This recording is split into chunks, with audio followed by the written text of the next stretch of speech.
O jurnalistlər deyirəm, danışmıza hicabdan. Sən bunu müzakirə edirsən ki, bu məktəblərdə uşaqlar niyə normal təhsil almır, niyə normal üzr istəyirəm tərbiyə almır qardaş? Niyə?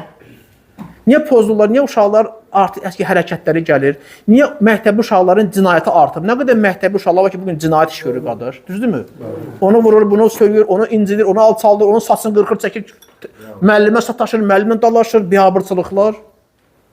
Hə qardaş, sən buna fokuslanmalı deyilsən, bunu müzakirə etməli deyilsənmi? Bunu burax müzakirəyə. Biz də ikili hamımıza deyək ki, Allah razı olsun, biz də sizlə bərabərik bu şeydə. Amma sən nəyə fokuslanmırsan? Qız uşaqları hicabla niyə məktəbə gedir ki, subhanallah? Ya sənin İslamla müsəlmanla bir düşmənçiliyin mi var?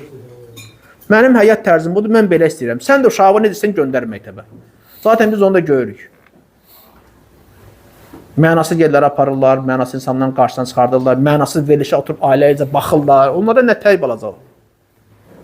Yəni, belə, Allah ıslah eləsin. Hər bir halda gözəl qardaş, yəni, hər kəs özündə İslamı yaşamalıdır, qəlbində İslamı yaşamalıdır. Bu İslam qanunları olmasa da belə ölkədə, lakin mən müsəlmanlar bunu yaşayıram. Bunlar elə bilirlər ki, bəzi jurnalistlər danışırlar ki, qadınlarına hicab, niqab taxtırıb məcbur edirlər, uşaqlara hicab taxıb məcbur edir. Biz hansı vaxt yaşayırıq, qardaş, hansı zamanda yaşayırıq, qardaş? Hansı qadına sən bugün məcbur edə bilərsən ki, hicab tax? Bugün nə qədər evdə kişilər var ki, qadınla namaz qılmağı öyrədə bilmir. Nə mənada? Deyir, namazı qadın qılmır. Yəni, döymür, söymür, məcbur eləmir. Qadın deyir, qılmıram. Amma yenə yaşayırlar.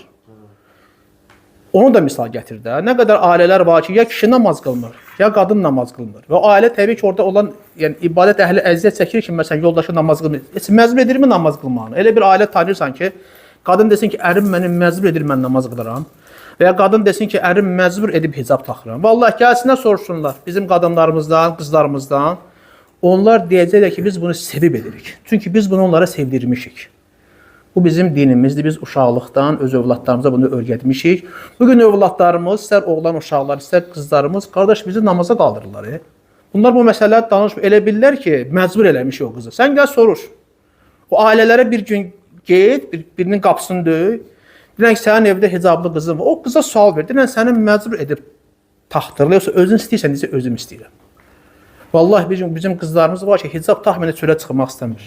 Elə bilir ki, məcburən biz bunun başına hicabı taxmışıq, subhanallah. Sən bu düşüncəyə bax, sən hansı ölkədə yaşayırsan, burada kimi nəyə məcbur edə bilərlər, nə danışırsan sən? Gör, insan bu qərəzli çıxışlardır. Bu onu göstərir ki, bu insanların İslamla problemləri var. Bax, bu cür jurnalistlərin İslamla problemi var, müsəlmanlarla problemi var.